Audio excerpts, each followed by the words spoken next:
আজকে বৃহস্পতিবার। বৃহস্পতিবার মানে হচ্ছে গিয়ে সপ্তাহের সবচেয়ে কর্মব্যস্ত দিন হচ্ছে বৃহস্পতিবার। কারণ যেহেতু পরের দিন থেকে ছুটি হয়ে যায়, শুক্রবারে অফ।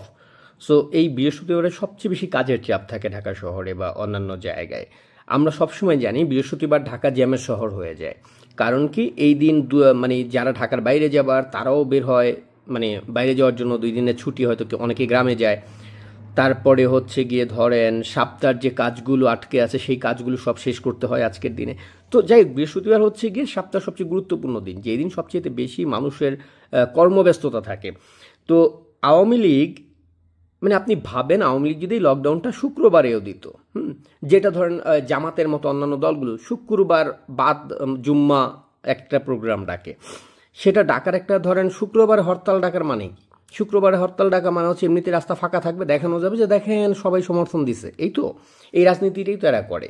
কিংবা ধরেন জুম্মার পরে ওই যে তারা মিছিল করার জন্য জুম্মার পরে বাইতুল মোকাররমে ডাকে, কি জন্য? কারণ ওখানে কিছু মানুষ এমনিতেই নামাজের জন্য তারা ওখানে থাকবেন, তো সেইটাকে দেখানো যাবে। তো আওয়ামী লীগের না আসলে দিনক্ষণ ধইরা মানে আন্দোলন করতে হয় না। আওয়ামী লীগ যেখানে দাঁড়ায় সেখান থেকেই শুরু হয়। আওয়ামী লীগ যেদিন ঘোষণা দেবে যে আজকে হরতাল, আজকেই হরতাল, সেটা শুক্রবার না বৃহস্পতিবার কিচ্ছু যায় আসে না। আজকে দেখছেন সকাল থেকে মানে রাস্তাঘাটে গাড়ি ঘোড়ার যে চলাচল, মানে বাধ্য হয়ে তো কিছু মানুষ অবশ্যই তার চাকরি বাঁচাতে হবে, তাকে কর্মক্ষেত্রে যেতেই হবে। কারণ ইউনুস গ্যাং, সব গাড়ি চলাচল করতে হবে, অফিস আদালত সব খোলা রাখতে হবে। আপনারা দেখছেন বোধহয় ইতিমধ্যে যে এই ধরনের অনেকগুলো প্রজ্ঞাপনও জারি করেছে যে 13 তারিখে যাতে সবাই অফিসে শতভাগ কর্ম মানে উপস্থিত থাকে। সেই জায়গা থেকেও কেন ঢাকা শহরে এরকম ফাঁকা অফিস টাইমে? আমি যখন এই ভিডিওটা করছি তখন হচ্ছে 12টা বাজে। তো আরও 2-3 ঘন্টা আগে থেকেই ধরেন যে অফিস টাইমটা শুরু হয়েছে 9টা থেকে অফিস টাইম। আপনারা দেখেছেন 9টার সময়ও মতিঝিলের একটা ভিডিও আমি আপলোড দিছি, 10টার সময়ের ভিডিও আপলোড দিছি আমি বাড্ডা এলাকার। যে বাড্ডার রাস্তাটাকে বলা হয় সবচেয়ে বেশি জ্যামপূর্ণ রাস্তা, সেই রাস্তা মানে গাড়ি নাই তা না, গাড়ি আছে। ধরেন গাড়ি, একটা গাড়ি আর একটা গাড়ির মধ্যে 50-60 ফাঁকা আছে, এইরকম পর্যায়ে হয়তো একটার পর আরেকটা গাড়ি যাচ্ছে, একটা রিক্সা যাচ্ছে, মানে এই যে পরিস্থিতিটা, এটা কেন হলো? বাংলাদেশে নাকি আওয়ামী লীগের কেউ নাই, কোনো আওয়ামী লীগ নাই, সব খালি এনসিপি করে আর জামাত করে বাংলাদেশের।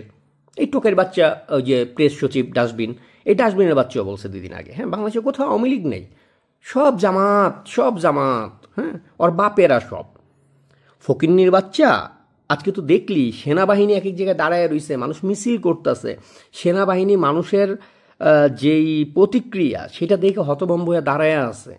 সেনাবাহিনী কিন্তু আজকে কারো গায়ে হাত তুলতেছে না, কারণ সেনাবাহিনীও বুঝে গেছে এই টোকাইয়ের বাচ্চাদের সঙ্গে জোট বাইধে আমরা যা করতেছি আওয়ামী লীগকে ঠেকামু, এটা আসলে দুঃস্বপ্ন। এই বাংলাদেশের মাটিতে থাইকা কেউ যদি মনে করে আওয়ামী লীগ কোনোদিন ক্ষমতায় আসবে না, ওর মতো রাজনৈতিকভাবে মূর্খ আর কেউ নাই। যদি এইটা হইতো তাহলে 75-এর পরে জীবনে আওয়ামী লীগের নামই থাকতো না এই বাংলাদেশে। 75-এর চেয়ে বড় কিছু তার ঘটা সম্ভব না আওয়ামী লীগের জীবনে। সেই জায়গা থেকে গণমানুষ যেইভাবে আওয়ামী লীগের এই লকডাউনকে সমর্থন দিচ্ছে, তারপরও রাস্তাঘাটে আপনারা 2-4টা ছবিতে যে মানুষজন কিছু দেখতেছেন, জটলা ফাটলা দেখতেছেন, তো এই ক্ষেত্রে আসলে ক্রেডিট যাইতে হবে পুরোটা এনসিপি, জামাত, বিএনপি, যে টোকাই বাহিনী এইগুলোর প্রতি। কারণ আপনারা দেখছেন টোকাইরা বিভিন্ন জায়গায় জায়গায় জামায়াত কইরা কইরা রাস্তায় মানে মিছিল করতেছে, হ্যান করতেছে, ত্যান করতেছে, লাঠি লক্কর লইয়া আর এক এক জায়গায় বয়া বয়া হ্যাঁ হ্যাঁ হাহু করতেছে। এতে সুবিধা হচ্ছে সাংবাদিকরা যখন ছবি তোলো তখন রাস্তায় কয়েকটা মানুষ দেখা যায়। তো এনসিপি, জামাত, বিএনপির এই জন্য অন্ততপক্ষে ধন্যবাদ যে ওরা নিজেদের শেষ পর্যন্ত জাইঙ্গাটুকু রক্ষা করার জন্য নিজেরা নিজেরা এক এক জায়গায় জামায়াত করতেছে এবং সেইগুলোর পত্রিকায় ছবি আসতেছে যে দেখেন মানুষ আসছে রাস্তায়। লকডাউনে রাস্তা পুরা ফাঁকা হয় নাই। তো এই যে পুরা ফাঁকা হয় নাই এটা দেখানোর জন্য মানে এনসিপি থেকে শুরু যে হাদি ফাদি কি যেন কতগুলো রাজাকারের বাচ্চা আছে, ওগুলোরে দেখলাম রাস্তায় রাস্তায় এক এক জায়গায় জায়গায় জটলা করতেছে, 10-15 জন বসে বসে লাঠি লুটি লইয়াটে, হ্যাঁ। তো পত্রিকায় সেই ছবিগুলো আসতেছে, দেখেন মানুষজন রাস্তায় আসে, লকডাউন কেউ মানে না। তো এই ক্ষেত্রে এনসিপিকে একটা ধন্যবাদ দেওয়াই জরুরি যে লুঙ্গি পায়জামা সব কিছু গেলেও, প্যান্ট গেলেও অন্তত জাইঙ্গাটুকু আঁকড়ায় ধরার জন্য তারা নিজেরাই জাইঙ্গা নিয়ে রাস্তায় এসে দাঁড়ায় গেছে ছবি তোলার জন্য। এর বাইরে গণমানুষ কি করেছে, গণমানুষ কার পক্ষে আছে না আছে, নিশ্চয়ই যদি আপনি নিউট্রাল জায়গা থেকে চোখটা বুলান বুঝতে পারবেন। যেমন আপনারা দেখেছেন বাস শ্রমিকদেরকে মানে চাপের মুখে সরকার বাধ্য করছিল ঘোষণা দিতে যে মানে ঢাকা থেকে দূরপাল্লার সব গাড়িগুলো চলবে, কিন্তু আজকে সকাল ৭১ টেলিভিশনের নিউজ যেটা, ৭১ হচ্ছে বর্তমানে ধরেন জামায়াতের চেয়ে বড় জামাত হয়ে উঠছে। যেহেতু আওয়ামী লীগের সময় তারা আওয়ামী লীগের পারপাস সার্ভ করতো, অতএব তাদেরকে এখন প্রতিনিয়ত প্রমাণ করতে হয়, দেখো আমি আর আওয়ামী লীগ নেই, আমি শতভাগ জামাত হয়েছি। অতএব বাংলাদেশে দেখবেন সবচাইতে যেই মিডিয়াগুলো জামাতের সবচেয়ে বেশি দালালি করে তার মধ্যে অন্যতম বর্তমানে ৭১। সেই ৭১-এর একটা নিউজে দেখা যাচ্ছে যে গাবতলী এবং হচ্ছে সায়দাবাদের বাস টার্মিনালে বাসের শ্রমিক যারা রয়েছে তারা বলতেছে তারা দূরপাল্লার কোনো বাস ছাড়তেছে না, কারণ কোনো যাত্রী নেই। তারা ছাড়বে কিভাবে? আপনারা দেখছেন যে পদ্মা সেতুর ওই পারে জনগণ একদম লুঙ্গি পরা কাঁচামারা টাইপের সাধারণ মানুষ, আমাদের মতো শ্রমজীবী মানুষ, খেটে খাওয়া মানুষ, তারা পদ্মা সেতুর ওইদিকে যান চলাচল বন্ধ করে দিছে। তো ব্যাপার হচ্ছে গিয়ে এই ইউনুস বাহিনী, এই কুলাঙ্গার গ্যাং, এই যে বারবার বলে বাংলাদেশে আওয়ামী লীগ নেই, তাইলে এই যে লক্ষ লক্ষ পুলিশের পুলিশের সদস্যদেরকে রাস্তায় নামাইলি, সেনাবাহিনীর 50% যাদেরকে ব্যারাকে ফিরায় নেওয়া হয়েছিল সেই 50%কেও তোরা ফেরত আনলি, আইনা ঢাকায় 50টা চেকপোস্ট বসাইলি নতুন, হ্যাঁ, সবগুলো থানাকে অ্যালার্ট করলি। আসিফ মাহমুদ, সজীব ভুইয়া, ওই চোরের বাচ্চা চোর, ওই যে করলো কি বলে যে ওর ৯,০০০ ট্রেনিং দেওয়া অস্ত্রধারী সন্ত্রাসী হিজবুতের জঙ্গিদেরকে পুলিশের পোশাকে রাস্তায় নামাইলো। মানে তোর এগুলো করলি কেন? বাংলাদেশে আওয়ামী লীগ নাই, আওয়ামী লীগকে কেউ চায় না, আওয়ামী লীগকে কেউ সমর্থন করে না, সবাই হচ্ছে ইউনুস সবাই ইউনুস করে, এর বাইরে কেউ আওয়ামী লীগ করে না। তাহলে ব্যাপার হচ্ছে ফকিন্নির বাচ্চা, টোকাইয়ের বাচ্চা, পাকিস্তানি রাজাকারের বাচ্চাগুলা, তোদের এত মহা আয়োজন কিসের জন্য? তোদের এত পুলিশ বাহিনী, এত কিছু রাস্তায় নাইমা টাইমা হাদি ফাদি, কতগুলো ফকিন্নির বাচ্চা, টোকাইয়ের বাচ্চা, এগুলো রাস্তায় নাইমা নেমে এক এক জায়গায় যে টহল দিচ্ছে, কাদের জন্য? বাংলাদেশে তো আওয়ামী লীগ নাই, সাধারণ মানুষ তো আওয়ামী লীগকে চায় না। তাইলে আজকে যে লকডাউনে রাস্তা ফাঁকা হইলো, এটা কাদের জন্য হলো রে ফকিন্নির বাচ্চা?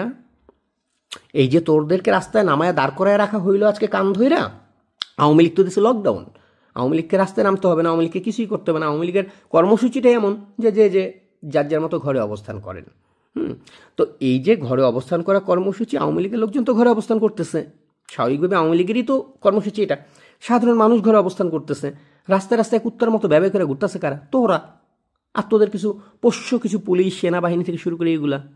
আর পুলিশের অবস্থানটা তো দেখছিস এবার, সেই যে ১৩০০ পুলিশের সদস্যকে হত্যা করা, ৩,২০০ পুলিশ সদস্যকে হত্যা করছিস, তো পুলিশ তো ভুলে যায়নি ইতিহাস।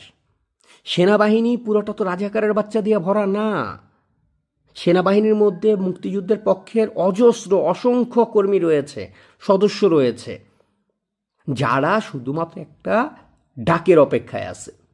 যেদিন বঙ্গবন্ধু কন্যা ডাক দেবে, বিশ্বাস কর, সেনাবাহিনী যে ট্যাঙ্কের মধ্যে ঢুকে হাসনাত আবদুল্লারে গোপালগঞ্জ থেকে বাঁচিয়ে আনছিল, সেই ট্যাঙ্কের নিচে পিষা মারবে। আজকে দেখছি যেখানে যত আন্দোলন হইতেছে, যত মিছিল হইতেছে আওয়ামী লীগের, একটা জায়গায় পুলিশ সেনাবাহিনী গায়ে হাত তোলে নেই, তারা পাশে দাঁড়ায় রয়েছে চুপচাপ। অতএব অ্যালার্মিং। ইউনিসে তো আতঙ্কের চড়ে আজকে সে জাতির উদ্দেশ্যে ভাষণ দেবে। ও জাতির উদ্দেশ্যে কি ভাষণ দেয়? ওরে জাতির কে চিনে? ওরে জাতির কে বসাইছে ক্ষমতায়? ধরেন আজকে যদি খালেদা জিয়াও যদি ভোটের মাধ্যমে ক্ষমতায় আসতো, বলতে পারতো যে আমি ভোটের মাধ্যমে আসছি, জনগণ আমার সঙ্গে কানেক্টেড, জনগণ আমাকে ভোট দিছে, আমি জাতির উদ্দেশ্যে ভাষণ দেবো। এই টোকাইয়ের বাচ্চা, এই সুদি ইউনুস, এই শালা আমেরিকার দালাল, ওই জাতির উদ্দেশ্যে কি ভাষণ দেবে? ওর ভাষণ কে শোনার জন্য বসে আছে? আজ পর্যন্ত দেখছেন কারোর মধ্যে কোনো আগ্রহ? যে এই বাচ্চা, চোরের বাচ্চায় কী কইলো তাতে কারো কিছু যায় আসে? তো আওয়ামী লীগের এই লকডাউন কর্মসূচি সফল আগেই হয়ে গেছে। 13 তারিখ আজকে আসার দরকার ছিল না, 12 তারিখের এটা নিয়ে আমরা কথা বলছি যে সফল হয়ে গেছে। সফল হয়েছে এই অর্থে যে ইউনুস এতদিন যে বলছে আওয়ামী লীগ নাই, জাস্ট আওয়ামী লীগের একটা আহ্বান, ওদের নাঙ্গা কইরা সবার সামনে দেখায় দিছে ওদের আতঙ্ক কই, ওদের ভয় কই। বাংলাদেশে শুধু দুইটা পার্টি, আওয়ামী লীগ, এনটি আওয়ামী লীগ। এতগুলা দল সব কিছু জোট বাইদা পারলি না বাংলাদেশকে আজকে লকডাউনের দিন স্বাভাবিক রাখতে, পারলি না মানুষকে রাস্তায় নামাইতে, পারলি না সবাই স্বাভাবিক কর্মকাণ্ড করাইতে। মুজিব কন্যা জাস্ট এটা তো হচ্ছে গিয়ে নমুনা, এরপরে টার্গেট যমুনা, ভাইসা ফালায় ভাইসা যে বোগা। জাস্ট অপেক্ষা কর। এবং নেত্রী ইতিমধ্যে বলে দিচ্ছে এই আন্দোলনই চলমান থাকবে যতদিন পর্যন্ত এই হায়েনা পাকিস্তানি দালাল এই রাজাকারের বাচ্চা ইউনূসের পতন না ঘটে। এবং এটাই একমাত্র বক্তব্য, একমাত্র লক্ষ্য। বঙ্গবন্ধু কন্যা যেটা বলবে সেটাই হচ্ছে গিয়ে আমাদের লক্ষ্য। সেই লক্ষ্যে লড়াই চলবে, জান কুরবান। যদি পারিস রাজাকারের বাচ্চারা ঠেকাইয়া দেখা আওয়ামী লীগের, দেখা যাক ক্ষমতা কদ্দূর তোদের, আর বাংলার গণমানুষের ক্ষমতা কদ্দূর। জয় বাংলা, জয় বঙ্গবন্ধু।